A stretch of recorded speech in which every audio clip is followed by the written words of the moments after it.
biasanya kan Koko kemarin baru dapat tuh dari kayak Ricis, di influencer atau dari YouTuber seperti di Lampos lah ya. Itu gimana caranya gitu? Gimana cara kita seperti mengawasi gitu di lapangan? Iya sama. Jadi aku buka enggak ya. Oke guys, welcome to my channel. Jadi kali ini gue udah bersama dengan salah satu founder Angkasa Architects. Jadi one and only Ko Jeffrey. Oke, kok apa kabarnya? baik nih, kabar baik banget. Gimana? Oke, apalagi selama pandemi ini ada enggak seperti dalam job ada masalah lain?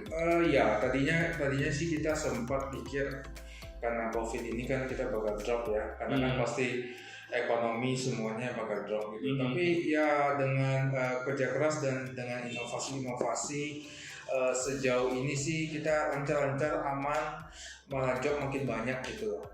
Seperti itu. Awal-awal gitu, waktu awal datangnya corona gitu? Ya datang, jadi dari datang corona sampai sekarang kita sih sama sekali nggak ada efek sih ya. Nggak ada efek sama sekali karena tadinya kita sempat berpikir mungkin bakal efek di cara kerja, sistem kerja, bahkan klien-klien kita seperti apa gitu. Tapi kenyataannya malah nggak ada gitu, karena dari sebelum COVID aja, sebelum corona aja, sistem kerja kita sih sudah terbiasa jarak jauh.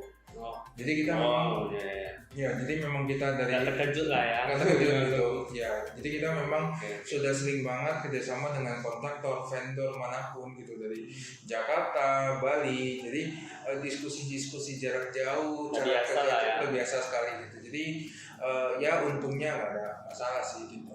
Oke. Lalu kan tadi kan kita sempat bincang-bincang dikit lah ya, kan dulu Koko ini sebagai fotografer wedding. Ya. Sejak kapan itu? Gua sih mulai fotografer wedding, me and you itu dari 2014.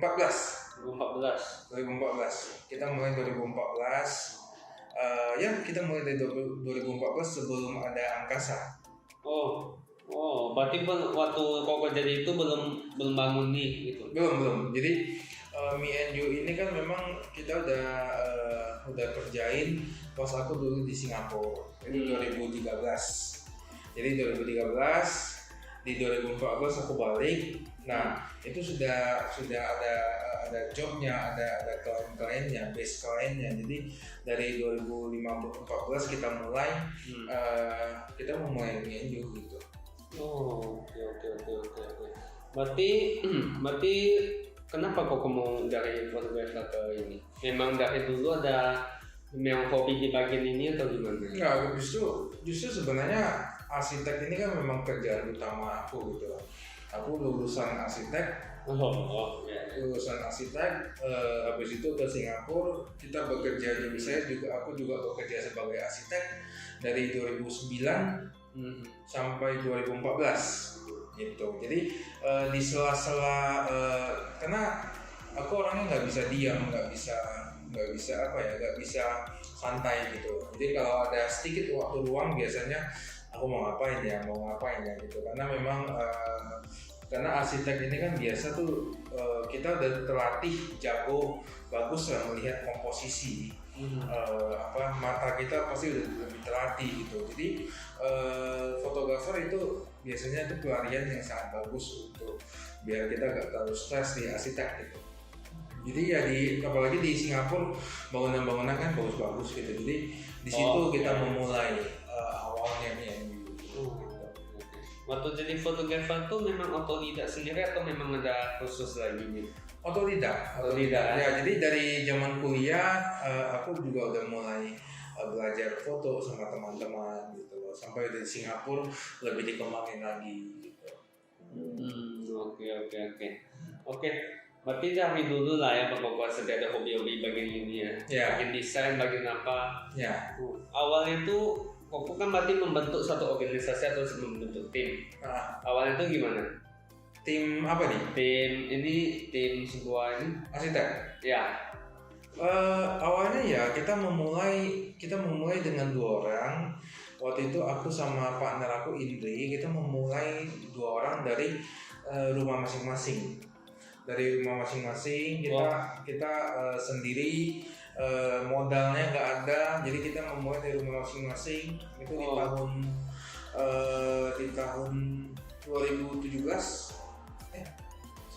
di tahun 2015 kita memulai dengan partner aku Indri.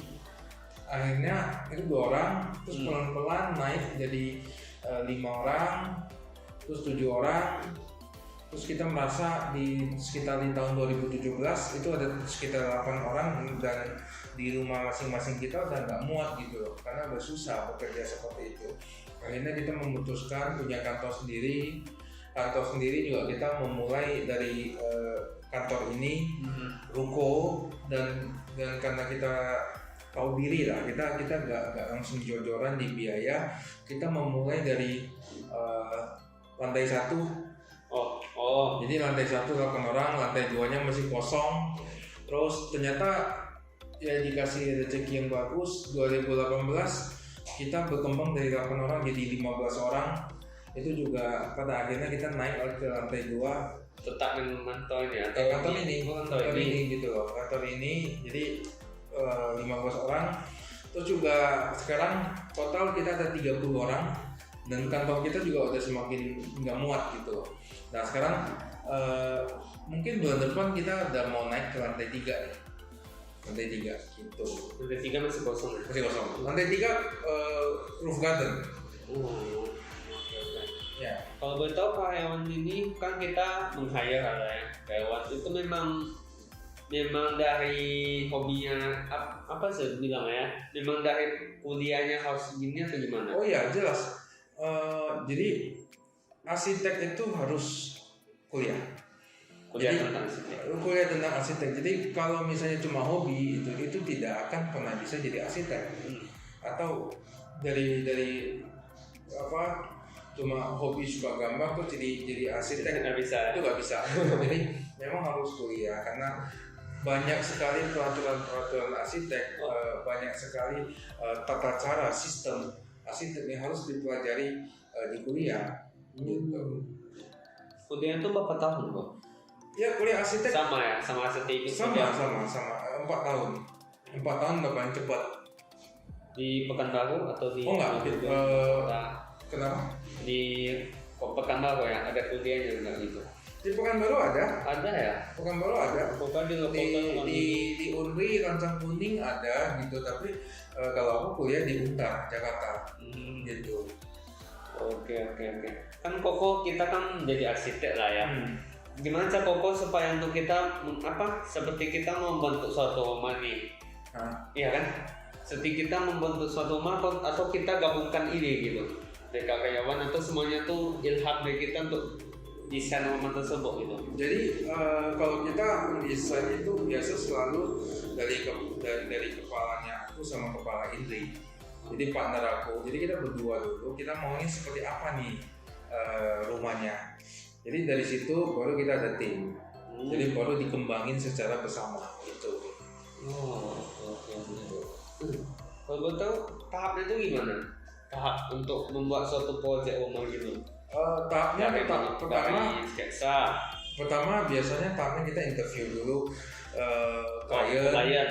Ya, interview itu harus dari suaminya, istrinya, bahkan orang tuanya kalau ada juga kita interview, anak-anaknya juga kita interview gitu.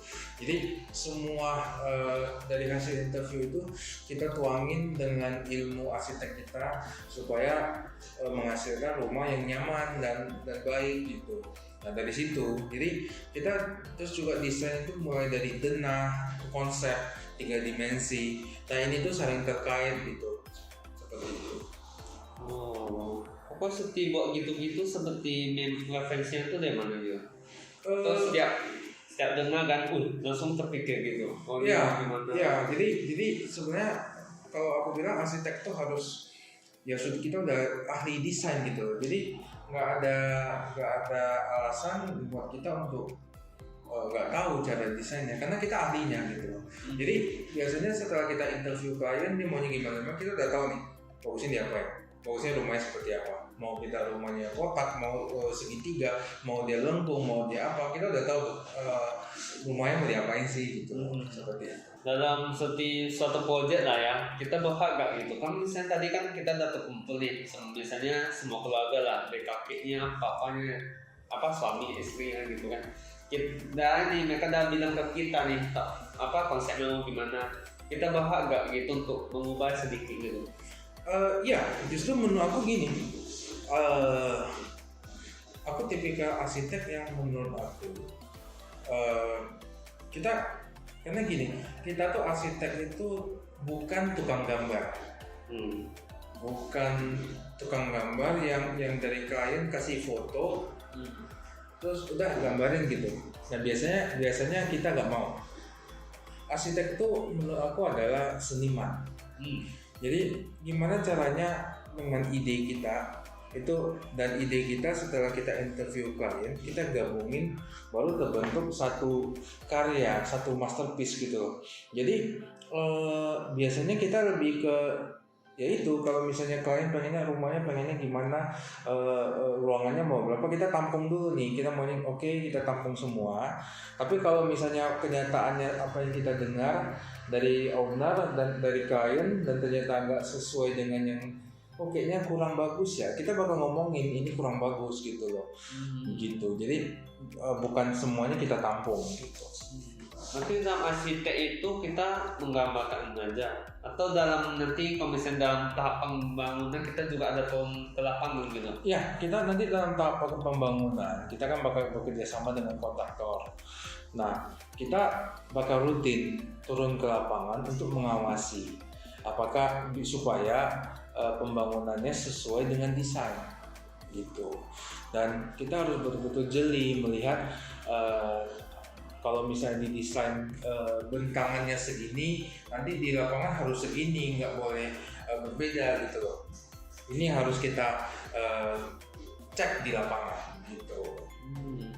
Dari ukuran, misalnya ukuran kamar nih, memang kita semuanya memang kita atur semua ya? Iya. Kamar semua. Iya. Arsitek itu kerjaannya kompleks gitu. Kita mengatur itu kita tuh nggak cuma mengatur desain luarnya, kita mengatur luar dalam. Habis itu kamarnya mau berapa kali berapa, tingginya mau berapa, warnanya mau kayak gimana, peletakan stop kontaknya mau di mana, mau berapa banyak, lantainya pakai bahan apa, desain sekelilingnya mau seperti apa. Oke, habis itu spring bednya mau merek apa? Betul, iya. Lampunya mau tipikal berapa watt? Pintunya mau bahan kayu jati atau kayu apa? Itu kita atur sampai semuanya. Makanya aku bilang arsitek itu kurang lebih udah sangat ahli ya. Udah levelnya kalau aku bilang udah kayak dokter gitu.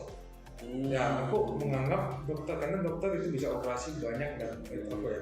Kalau arsitek itu kalau di segi pembangunan, segi desain, arsitek itu udah paling atas gitu.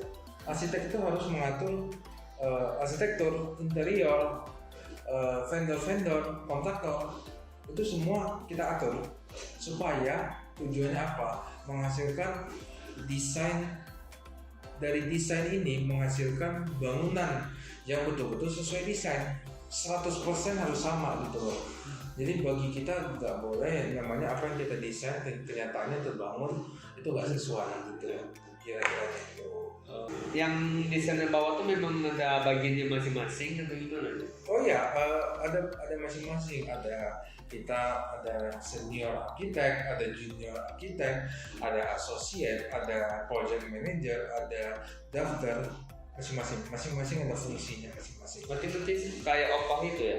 Kenapa? Kayak opah itu berarti ya? Opah kerjaan itu. Ya, jadi dari desain dulu, habis desain, habis itu ada daftar kerja, habis itu ada pengawasan seperti itu. Arsitek itu ada jenis-jenisnya nggak gitu? Kalau ada jenis apa nih? Kayak jenis-jenis gitu, misalnya nggak ada berarti ya? Kayak itu bilang ya, jenis-jenis seperti kriteria lah gitu, nggak ada ya biasanya? Kriteria apa ya? Kayak jenis apa loh? Kita khusus untuk bangunan ini atau campur gitu? Ada beberapa seperti itu, cuma kalau dari aku sendiri, dari Angkasa sendiri, kita tidak mau mengelompokkan itu. Bagi aku, arsitek itu harus bisa desain apa aja. Arsitek itu bukan cuma desain rumah. Arsitek itu bisa desain patung juga kita desain, landmark kota juga kita desain, rumah, hotel, apartemen, mall, kawasan, bahkan sampai perkotaan, bahkan sampai negara, itu juga arsitek yang desain gitu loh, kira-kira gitu. Jadi arsitek itu nggak boleh ada batasan sih sebenarnya. Kayak kalau misalnya dan arsitek ini dia kayak ke profesional tuh dari jam terbangnya banyak ya atau gimana? Atau dari pengetahuannya banyak gitu untuk menjadi seorang profesional dari jam terbang kah? Iya, dari jam terbang sih. Jadi harus jam terbang, harus pengalaman, kira-kira seperti itu. Harus bekerja sama orang dulu yang bekerja di perusahaan yang lebih bagus. Jadi kita bisa lihat seperti apa pengalamannya gitu. Kalau Koko sendiri kapan mulai profesional gitu dalam bentuk ini? Aku profesional mungkin mulainya 2015. Jadi kita dari aku kuliah 2005 sampai 2009 langsung ke Singapura bekerja sebagai arsitek itu sampai 2014. Bekerja arsitek? Iya, jadi arsitek di Singapura. Jadi kita bekerja di Singapura, sudah kenyang pengalaman, sudah cukup pengalaman, makanya balik ke Pekanbaru kita bikin gitu. Gimana cara Koko untuk seperti gimana bilangnya, mengatur anak buah kita gitu, atau bawahan ya bahasa halusnya? Enggak sih, jadi aku tidak pernah mau mengatakan tim aku tuh bawahan. Karena bagi aku kalau bisa jangan ada bawahan gitu. Arsitek itu adalah tim, kita tuh adalah keluarga. Gimana caranya kita sebagai tim gitu. Dan untuk sistem pengaturannya juga gampang. Kita dari prinsipal itu kita atasannya turun ke asosiat, dari asosiat itu turun ke senior arsitek, dari senior arsitek itu turun ke junior arsitek, seperti itu. Jadi cara komunikasinya seperti itu. Koko sendiri memang dari dulu ada sifat kepemimpinan atau gimana? Dari dulu ada sifat kepemimpinan itu, atau memang sering belajar waktu Koko jadi tahu lakukan apa gitu? Sebenarnya dari kecil sampai SMA gitu aku orangnya pemalu, nggak ada sifat, nggak ada jiwa kepemimpinan karena pemalu. Terus juga selalu pengennya di belakang, nggak mau di depan gitu, nggak mau tampil gitu. Tapi memang kuat banget di desain, kuat banget di gambar gitu loh. Nah, sampai di kuliah itu yang mengubah aku gitu loh, bahwa arsitek itu harus kita tuh harus memimpin di depan. Arsitek tuh harus berani gitu loh. Jadi nggak boleh di belakang karena kita yang mengatur semua gitu loh. Itu pelan-pelan yang aku pelajari. Sampai akhirnya aku udah sampai di Singapura juga ada another level yang aku capai gitu loh. Di situ aku melihat bahwa ternyata bule orang asing gitu loh, ternyata juga sama dengan kita gitu loh, cara desainnya, cara berpikirnya gitu loh, nggak juga lebih baik dari orang Indonesia gitu loh. Dan di situ baru aku melihat ternyata kita sama aja ya, yang penting gimana caranya kita kreatif dan berpikir dengan sistem yang benar gitu. Nah di situ baru aku balik ke Pekanbaru, di situ lebih pede, lebih bagus lagi berkomunikasi. Pertanyaan selanjutnya, biasanya aku ini sebagai arsitek pemula, lalu kan Koko profesional. bisa gak aku seperti ada peluang aku supaya untuk lampu itu pokok gitu, atau project aku sebagai pemula bagus daripada yang profesional, ada agak peluang gitu. Misalnya aku sebagai arsitek pemula nih yang mau mulai, kalau misalnya aku dapat job, aku bisa pulang untukku yang bangunan, setiap aku buat satu bangunan yang bagus lah gitu. Di awal. Hah? Di awal itu. Iya, waktu awal gitu. Ada gak peluang aku sebagai pemula untuk seperti lebih baik daripada yang profesional? Nggak bisa. Bisa ya. Berarti Kalau ya mungkin ada beberapa yang bakal bilang bisa, tapi kalau aku bilang sih nggak bisa ya. Karena arsitek yang baru lulus ini dia udah kalah pengalaman. Jadi mau dia mau ini sebagus sekreatif dan sebagus apapun, dia nggak akan pernah bisa kalahin 10 tahun 20 tahunnya pengalaman kita. Gitu loh. Nah, tapi kalau misalnya dia bekerja di company lain dan cari pengalaman beberapa tahun, setelah itu baru ini bisa gitu. Tapi menurut aku arsitek ini bukan patokannya, bukan kalahin arsitek lain, bukan sih, enggak sih. Karena desain itu abstrak ya. Boleh bagus, boleh enggak gitu loh. Jadi aku juga enggak akan bisa dan enggak akan berani untuk bilang desain arsitek lain enggak bagus gitu, enggak gitu. Tapi mungkin lebih ke jam terbang sih dan karya itu gitu loh. Jadi kalau aku bilang enggak terlalu penting sih untuk mengalahkan itu. Yang penting adalah kita bisa bermanfaat untuk klien gitu. Kita bisa menghasilkan karya. Nah, dari aku juga nggak terlalu peduli sebenarnya apa yang aku desain. Orang lain bilang nggak bagus, kita nggak terlalu peduli sih. Yang penting adalah contoh kalau kamu klien dan keluarga kamu gitu kan. Yang penting adalah aku menciptain project ini. Yang penting kamu, istri, keluarga suka, saya, partner aku, tim yang mendesain suka, udah cukup. Betul. Yang penting kalian suka. Kalau tetangganya mau nggak suka, nggak peduli. Nah, aku sampai level kayak gitu sih, pemikirannya sampai kayak gitu. Nggak usah terlalu pusing. Oh itu kok desainnya nggak bagus ya? Tapi kan kenapa nggak peduli? Karena mereka nggak tahu konsepnya. Karena rumah ini bagus berdasarkan komunikasi aku ke kamu. Pemikiran kamu dan pemikiran aku dituangkan ke sini. Tiap orang kan berbeda-beda pemikirannya. Gitu loh. Kira-kira gitu. Oke. Bicara tentang kalian pernah nggak selama koko di dunia ini, di industri arsitek pernah nggak ada kasus? Misalnya nih, dari ini ke ini beda, atau itu bukan tugas sama arsitek ya? Maksudnya? Misalnya ukurannya beda, yang dikerjakan sama desainnya gitu, atau seperti yang lain gimana ya? Ukurannya beda atau tampilannya beda gitu? Sejauh ini sih tidak pernah ya, karena kita tuh kontraktor itu biasanya kita yang bantu pilih. Jadi kita harus memilih kontraktor yang kerja sama-sama kita baik gitu loh. Ada 1-2 kontraktor yang bukan kita pilih, nanti bisa kayak gitu. Contoh kita bikin 5 meter, dia ternyata bikinnya 4,5. Udah terjadi. Biasanya kalau kita sebagai arsitek harus meminta kontraktor untuk mengubah. Karena bagi kita adalah kita tuh sebenarnya mewakilin owner. Karena owner itu kan kurang paham. Yang paling paham adalah kita mewakilin klien gitu loh. Jadi gimana caranya apa yang udah klien suka harus betul-betul terbangun dengan benar.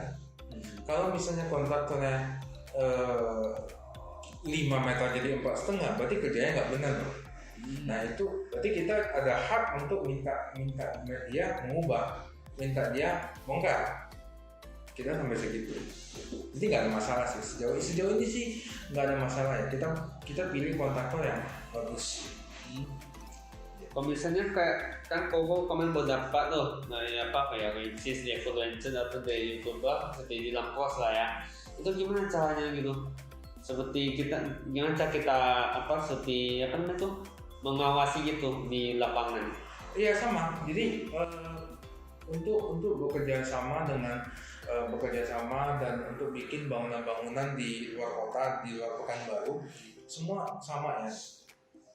Biasanya aku bakal mencari kontraktor yang sangat aku percaya, dan memang kontraktor ini yang kelasnya yang bagus nih, yang memang kontraktor yang bagus, yang dia udah pernah kerjain rumah level yang kita desain.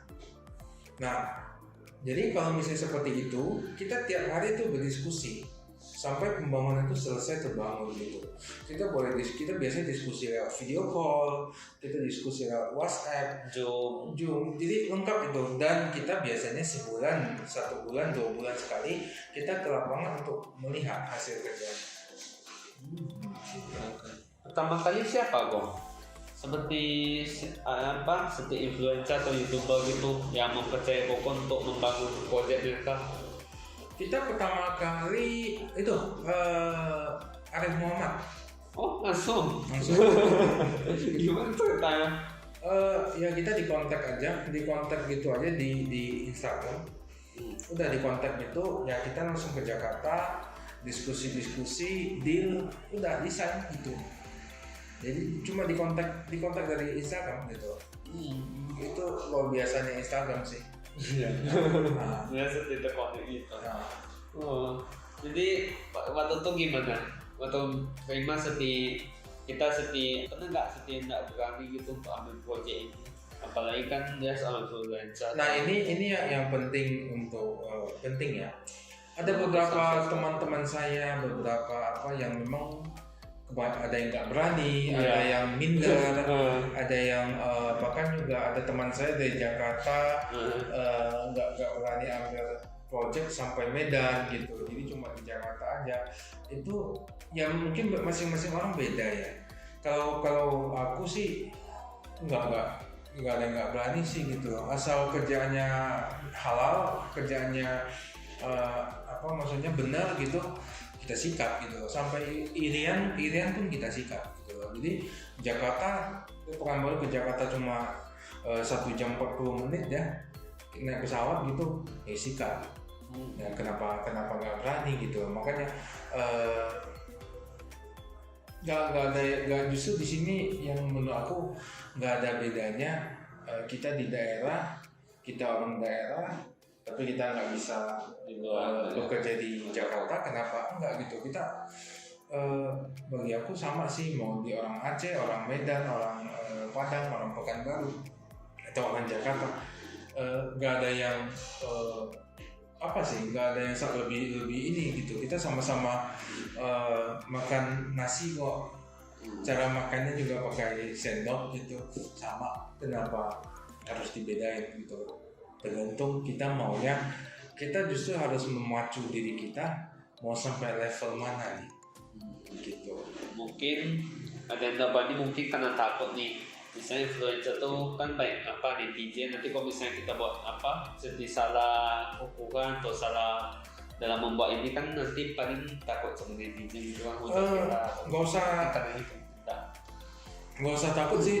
Gimana biar takut itu hilang ya, kita kerjanya benar. Ya benar. Gitu. Jangan kerjanya nggak benar gitu. Kerja yang penuh tanggung jawab. Malah kalau kita terima kan, ya daripada kita nggak terima, daripada kita gila sendiri, mending kita coba. Waktu itu kok memang mencoba atau memang saya harus bisa gitu? Maksudnya? Memang kalau misalnya nih ada job dari influencer atau YouTuber gitu kan, dia tawarin kita job nih. Koko terima itu memang mau coba atau memang saya harus bisa gitu? Oh harus bisa lah. Ya. Nggak ada coba-coba sih kalau di aku. Langsung coba, langsung desain, langsung terima gitu. Nggak ada coba-coba dulu, jangan. Gitu, kita harus yakin bahwa memang kita bisa gitu. Oke. Lalu ini pertanyaanku kan kalau misalnya nggak tahu lah ya kalau misalnya di industri arsitek gimana. Kalau kami kan sedih berubah video creator tuh kan, kalau misalnya kita udah high kali di kota kita lah gitu. Kok ada rencana nggak gitu untuk pindah ke Jakarta supaya bisa kolaborasi sama yang tinggi gitu atau?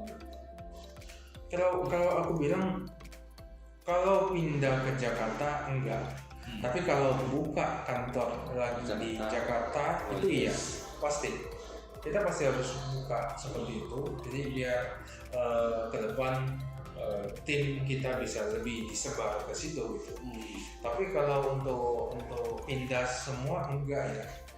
Karena gini loh Pak, aku bilang kalau aku tipikal yang kenapa kita kalau udah ada pengalaman kita harus ke Jakarta gitu. Kalau kita ke Jakarta, Pekanbarunya gimana? Daerah ini justru ini yang bikin orang-orang yang bagus kalau semuanya ke Jawa, ke Jakarta, berarti cuma Jakartanya yang bagus, Pekanbarunya tuh tidak akan pernah bagus gitu.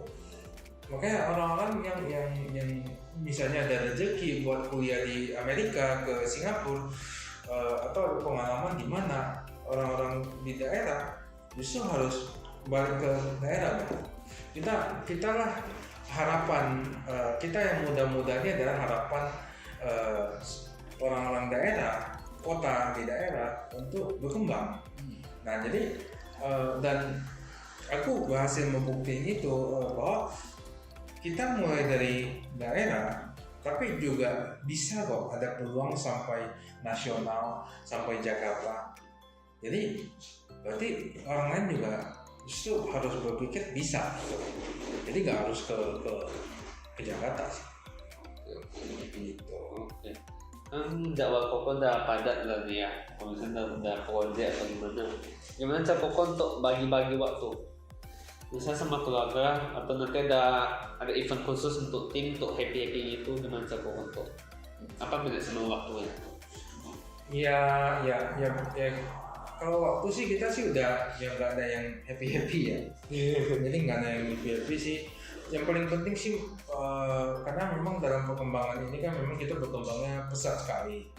Waktu kan memang waktu sendiri yang tetap di situ aja. Tapi di satu sisi aku harus ingat yang penting itu adalah yang paling penting adalah keluarga. Ya, jadi aku berkomitmen mau aku sesibuk apapun Sabtu Minggu tuh nggak boleh kerja. Jadi Sabtu Minggu adalah waktu keluarga.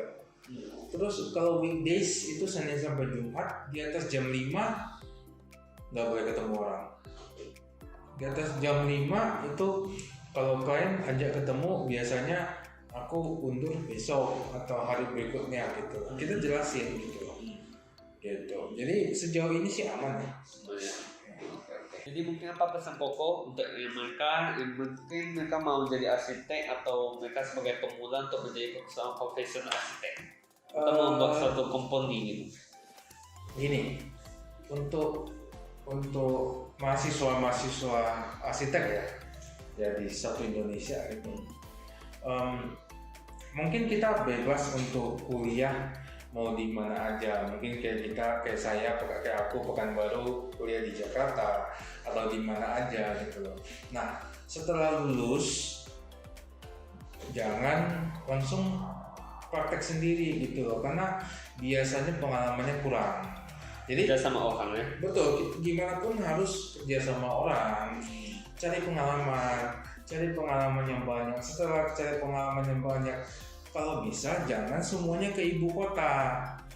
Yuk kita sama-sama kita balik ke daerah masing-masing, kembangin daerah masing-masing. Buat nanti kita ini ya. Di daerah itu pasarnya banyak sekali. Disitulah kita bisa berkembang gitu loh. Kira-kira gitu. Lalu ya tetap semangat.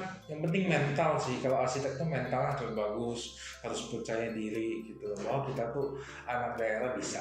Kira-kira gitu sih dari aku. Oke, sejauh ini dari dulu sampai sekarang udah semua udah sesuai keinginan Koko atau ada yang mau Koko lakukan selanjutnya gitu?